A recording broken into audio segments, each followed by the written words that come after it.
हजार हमें लॉकअप में डाला। किसके कहने पर किया? ये DIG ऑपरेशन के कहने पे हुआ है। आप लोग पैसा निकल जाए भाई। साहब क्या कहना चाहेंगे? अभी आप यहाँ पहुंचे हैं पार्लियामेंट में, जहाँ से गिरफ्तार किया गया था, क्या कहेंगे?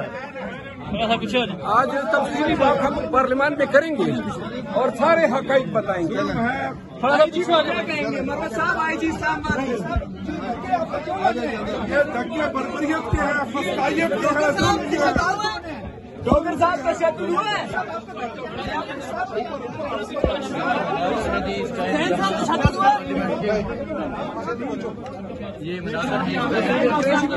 ये साहब क्या कहना चाहिए आप? इमरान खान जिंदाबाद।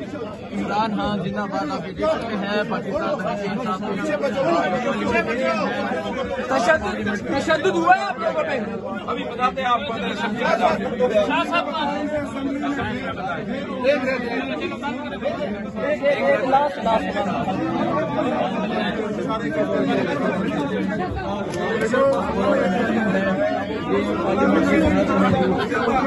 बस